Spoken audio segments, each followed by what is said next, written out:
Hi, William Tramp, also known as This FNGM here, ready to talk to you about These Bloody Sails, a brand new Pirate Borg compatible adventure coming to Kickstarter this February. Now, this isn't just a run-of-the-mill pirate adventure. Oh no, this is a run-of-the-mill pirate adventure brought to you by This FNGM Games. That's right, I'm a big boy writer and producer now. A few of my friends and myself are launching our very own Kickstarter project, one that I hope to be the first of many. And I'm here today to tell you a little bit about what the project is, who all is involved, and how you can support our endeavors in the wonderful world of indie publishing. But before we talk about These Bloody Sails, I want to first talk about Pirate Borg. Are we all familiar with Limithron's Pirate Borg? I've talked about Pirate Borg before in this video here, but as a lot of my audience tends to hear me talk about Shadowdark or Dungeons & Dragons 5th edition, maybe I should give you all the elevator pitch.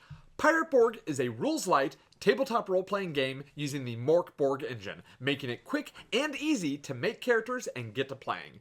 Now, the premise of Pirate Borg? You and your friends are pirates, sailing and adventuring in the Dark Caribbean, a somewhat alternate history Caribbean Isles location. Now, the biggest difference between the Dark Caribbean and the real Caribbean is the presence of an impossible amount of undead, fish people, Cthulhian horrors, the French, and even vampirates, who infest the islands and surrounding waters, waiting to pull unsuspecting sailors down into the locker. Now, you might ask yourself, why go to the Dark Caribbean with all of these horrors waiting to waylay you? Well, in addition to ruins filled with treasure and a general cool vibe of being a pirate in the Dark Caribbean, the area is also the world's only source of ash, a psychedelic drug that can fetch high prices on the black market.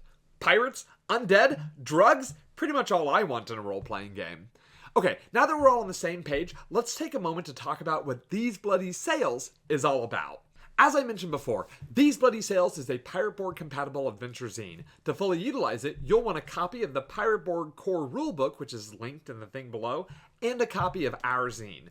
In These Bloody Sails, the waters surrounding the Dark Caribbean become the primary setting for play, where much of the adventure will be spent avoiding or causing trouble while sailing the waves and riding the winds. Included in These Bloody Sails are rules for running journeys, conducting chases, events for careening, new monsters, and new interesting locations for exploration.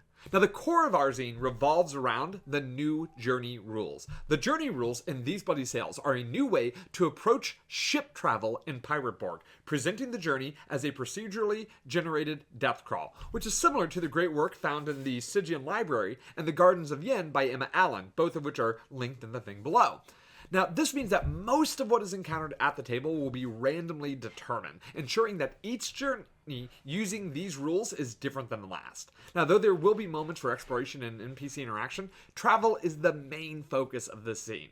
Now, that stated, it is our intention that the game master who uses this are able to also add in their own dungeons and ruins from other sources to be able to populate the encountered islands and also add more colorful NPCs for players to interact with. Now, this isn't to say that we won't include those ourselves. Included in the zine is a collection of brand new mini adventures, such as the Island of 10,000 Flamingos, which is a Cthulhian-inspired island crawling with murderous flamingos. We also have the Apparition, which is a exploration of a haunted shipwreck. We have Fort Marrow, which is an all-out assault on an undead fortress.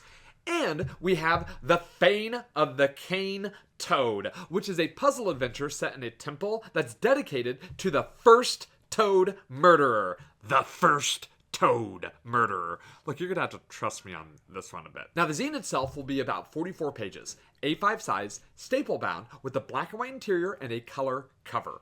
The PDF will be selling at $7 a piece, and the physical copy will be selling for about $20 a piece. But this isn't all that we're offering on this Kickstarter campaign.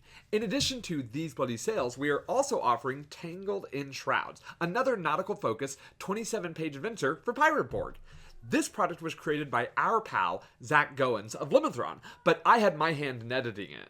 Now, Tangled in Shrouds is a single adventure told 3 or more different ways. In this adventure, the game master chooses a British, French, or Spanish antagonist to set loose on the high seas, and the pirate players need to chase and take them down.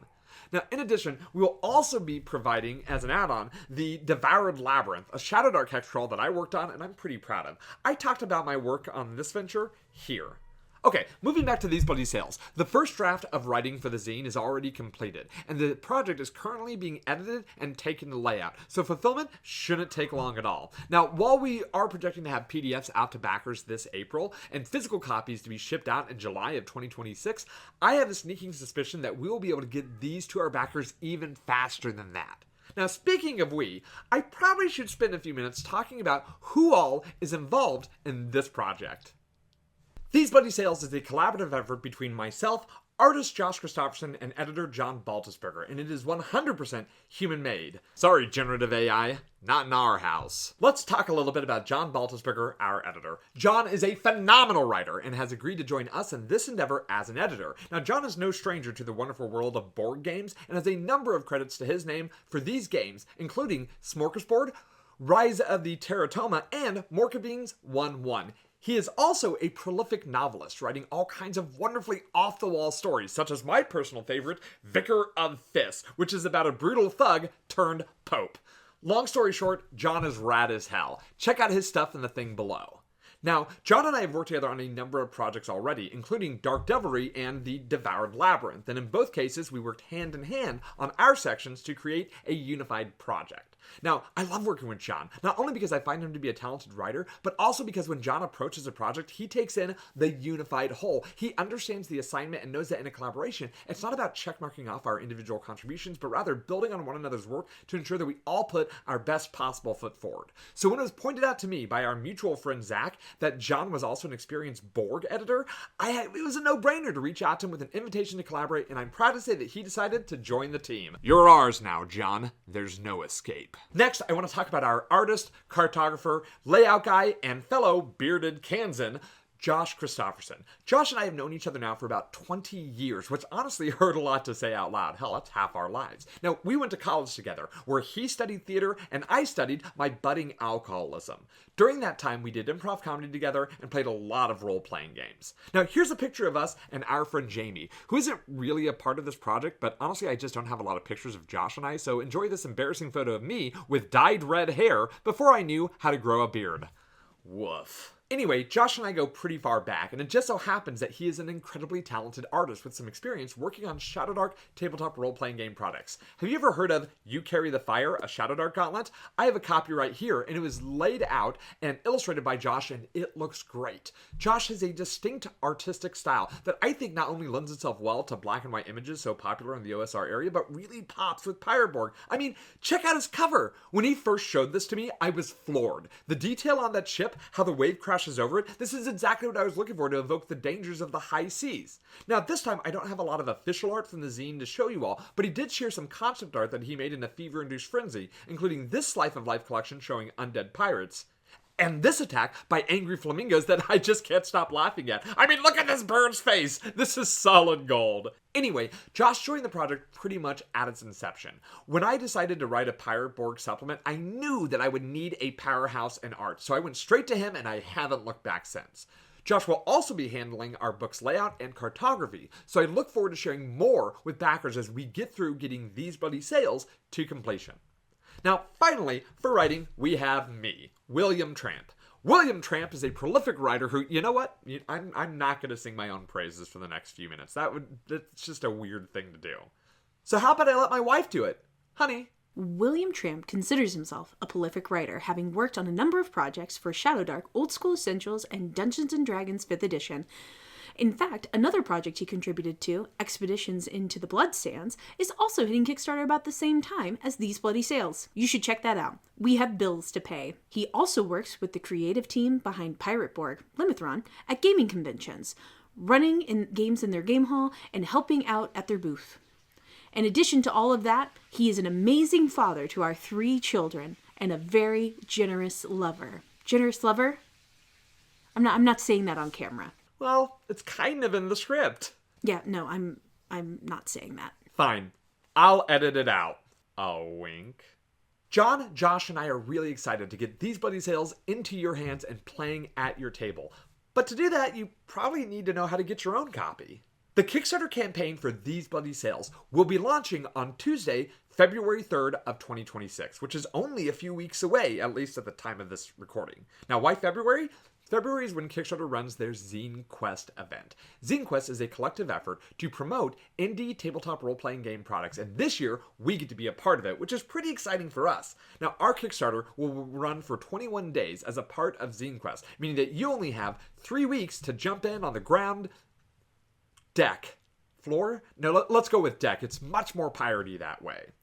Zine Quest 2026 is filled with a ton of other great products too, including at least 2 other awesome Pirate Borg supplements, Tales from the Locker by Skeleton Key Games and Tales from the Tape Deck by our friends at Suffety Games. Ahmed Suffety, by the way, is not only a talented game designer, but also a crafter of fine game accessories like this pen. Look at it! It's so good! There are plenty of other games included in Zine Quest as well, such as our friend Mark Meredith's Courts of Rememory, a face-centered supplement to his game Song of the River Prince. And also, we have Magica Nostalgica, a collection of magic items for Dungeons & Dragons 5th edition. When the creator of Magica Nostalgica, my friend Matthew Sargent, told me that he was creating a magic item book based on the types of toys that we would see in old Sears toy catalogs, I knew I was in. Now, all of this is to say, we are in good company during Zine Quest this year, and I'm pretty honored that These Bloody Sales is going to be showcased alongside all of these other amazing products. Wow, that was a lot to say about this project, but honestly, it's hard not to. It's my very first time running my own Kickstarter, and I'm just so excited for it. I really hope that you give our zine, These Bloody Sales, a look. I've put the link to the Kickstarter page in the thing below, where you can click on that Notify Me on Launch button if you're interested in supporting us. See? It's right there. Just a little click. Clicking on that button will ensure that you are informed when the project launches and also get any and all of the updates we have leading up to the launch. Okay, otherwise that's all I have for you today. I want to thank you for taking the time to hear me out on a project that I feel very passionate about for a game that I have a lot of fun playing. With all that, I'm going to go ahead and get back to work, making sure that These Bloody Sales is as perfect as it can be before it gets into your hands. So have a good day, and I'll catch you later.